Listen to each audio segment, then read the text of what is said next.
What's that? Do my ears and eyes deceive me? No. Goobers is asking for assistance on picking out a racing wheel for his computer. Oh my. I'm very excited. I would love to divulge some information to you, my friend. Come with me. Let's go on a journey and let's look at some wheels.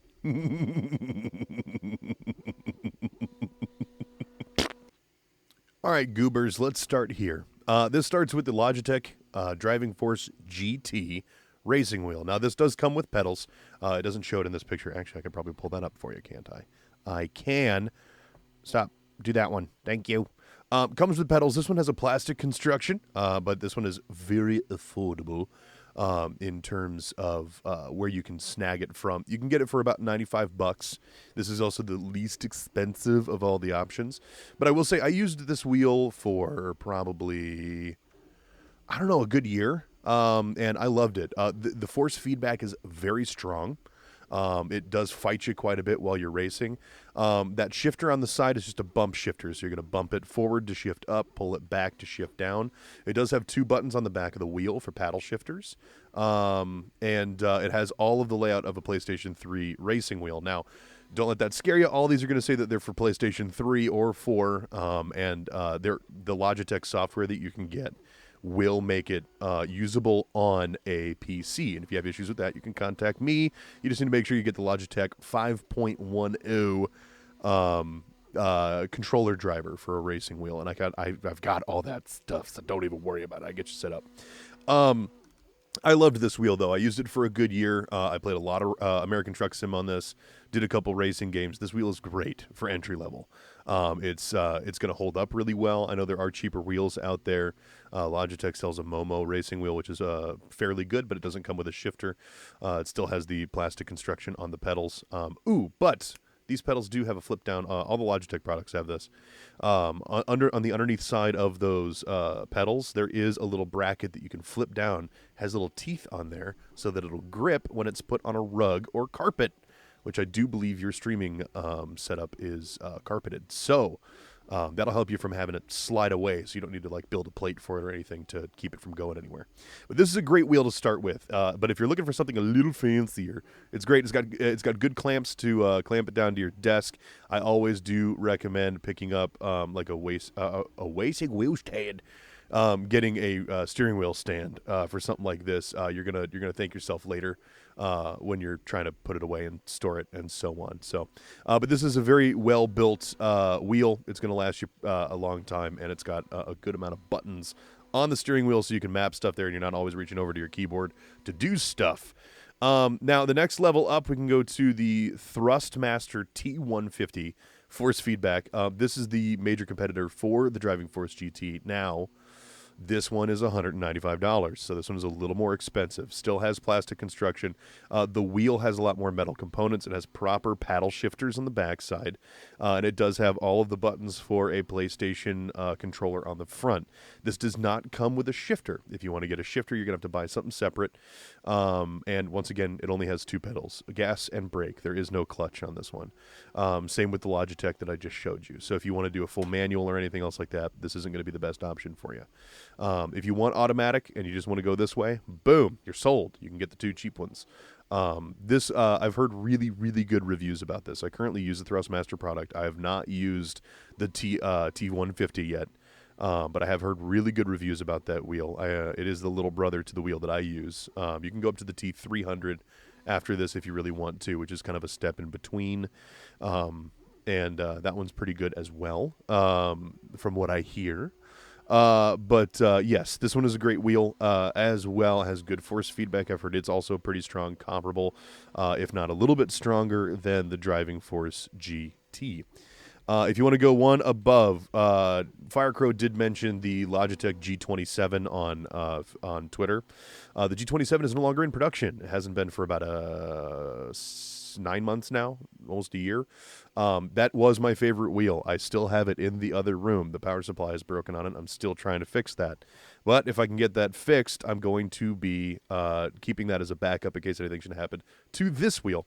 But the predecessor to it, the newest one that they have, is the Logitech G29. Now, you will see a Logitech G29 and a Logitech G290. The 290 is compatible with PC and Xbox. The G29 is compatible with PlayStation and PC. So it depends on what other platform you want to use it on. So if you have a PlayStation 4 and you want to dabble in some racing games, you can use this on both platforms. Actually, all the wheels I've shown you today can be used on both PlayStation and PC. If you want to get a wheel that's compatible with Xbox, this is going to be your first bet. I think Logitech does sell drivers for other ones. Anyway, doesn't matter. This one, as you can see, does come with gas, brake, and clutch. I'm pointing over to my other monitor. I should be pointing up here. This comes with gas, brake, and clutch.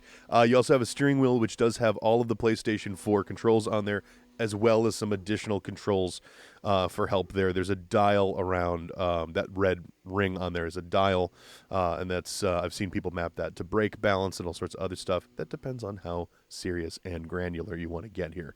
But that also comes with you can get it with a shifter, which is $358, or you can get the wheel and pedals only, which will come out to $304.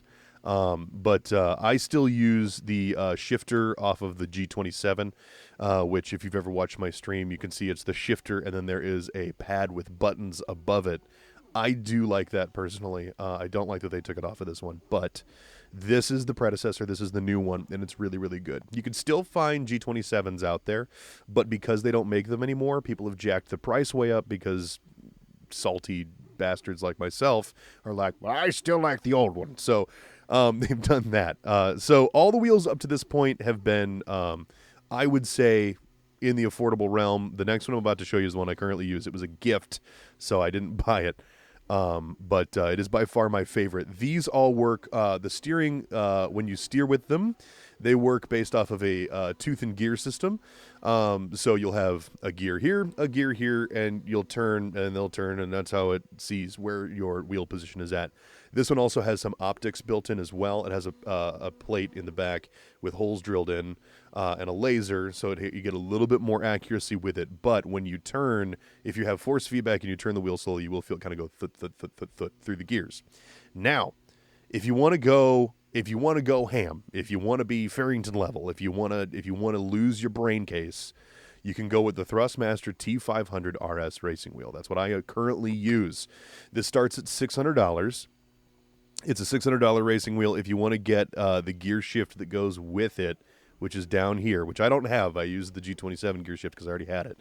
That does come up to $785. But this wheel is incroyable. Now, I know we had an issue where the wheel spit out some smoke. I checked the forums. That's rare, and I haven't actually seen many other people have that issue. That's why I ended up sending it back in instead of trying to fix it myself. There was a cooling issue with this wheel when it first came out. That has since been remedied. So you will see posts on forums of people being like, the fan's not strong enough. It's not in a good position. They fixed that. The wheel that I have has that updated layout inside. So you don't have to worry about any of that. Those posts are from about 2012. So this wheel's been out for a long time. It has an all-metal construction except for the housing. The housing is plastic. The wheel is aluminum. The paddle shifters are alloy. The deck plate for your feet is alloy and metal. Alloy and iron, I would say. And then the pedals are once again alloy as well. I don't think they're aluminum, but they're an alloy of some sort. But you once again get gas, brake, and clutch. This and the 290 come with modifications. You can increase the resistance of your pedals if you really want to make them feel more like a clutch, more like a gas pedal, more like a brake. The stuff that you can do with this is pretty insane. As you can see, I taped over the red. I have the red reflective thing here, but it was messing with my other peripherals, my Track IR that I use, which you can see over here. And if you want to go down that rabbit hole, call me, buddy. Yes, so this wheel is awesome. The reason I mentioned the tooth and gear system before is that this wheel uses a belt system. So the driving experience here is extremely smooth. When you turn the wheel, it is like butter. Also, with the force feedback on this wheel, you can turn it from hey, here's a gentle little rumbling to make it feel like you're in the driver's seat, to it'll tear your fucking arms off. And it's delightful. I was giggling like a schoolgirl the first time I drove with it when it was that strong, because I felt like I was in a race car. Shut your face. Don't make fun of me. I'm a nerd. So with something like this, I would really highly recommend getting a wheel stand for it. Same with the G29. They are both heavy wheels. They're heavy, heavy wheels. And with the shifter and everything else, it does take some setup. So if you get a wheel stand here, I would highly recommend that, because when you're done, all you have to do is unplug it from the wall, unplug your two USB cables, and then fold it flat and put it away. It's delightful.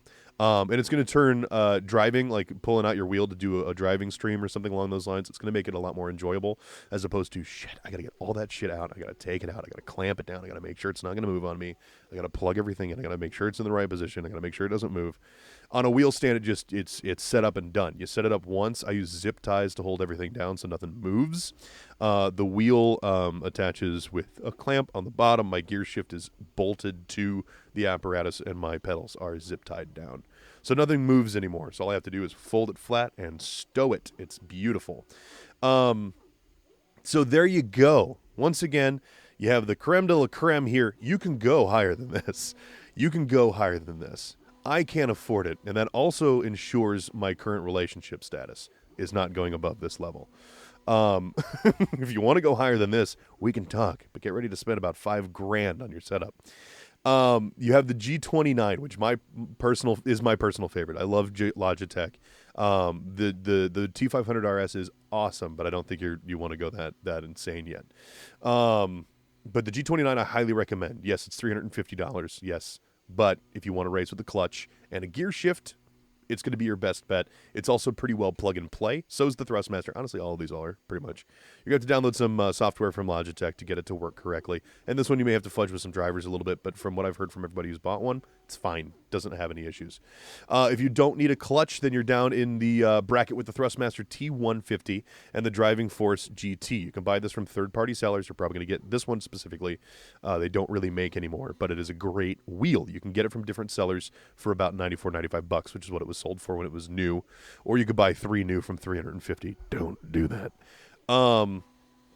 But once again, this has a gas and brake. This has a gas and brake. Just because they're cheap does not mean they're not good wheels. They are good wheels. They're great introductory to dip your toe into the realm of what it is to have a racing wheel. Now, you can't jam on the pedals too hard because you may break them. If you're worried about that, then we're back at this tier. The pedals on this tier are metal. And the wheel construction's a little more sound. So, depends on what you want. I love you, boo-boo. Enjoy your steering wheel porn that I just uploaded for you.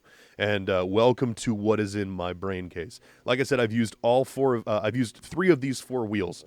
The one that I have not used was this wheel here. And like I said before, even though I had issues with my Thrustmaster wheel, I sent it back to their customer support, and even though their customer support said, we don't see anything wrong with it, even though it plumed smoke and it had burn marks on the card, they said, no, that's not going to break it. That should be fine. If that happens again, if your wheel still works, just let it cool down and use it again. So that was weird. But that being said, they said, but regardless, just to be safe, we're replacing the PCB anyway. They reimbursed my shipping cost, everything. Everything was paid for. They reimbursed me 100% for everything that I spent to send this to Canada to return it to them. And even though I was without it for 4 weeks, they were really kind. They fixed it really quickly, and I have my wheel back, and it works, and it's beautiful. So, yeah, I can speak volumes for their customer support, and the wheels are built really soundly, especially down at this tier. They're built really, really soundly because they don't have all the moving doohickeys and stuff that I have in this one. So either way, if you want to talk, if you need more detail, you let me know, and I'd love to answer them for you because I am a geek, and this shit is exciting to me. All right. I love you, boo-boo. We'll see you later. Be well, my man, and hopefully this helps. Bye-bye. Bye, friend. Bye.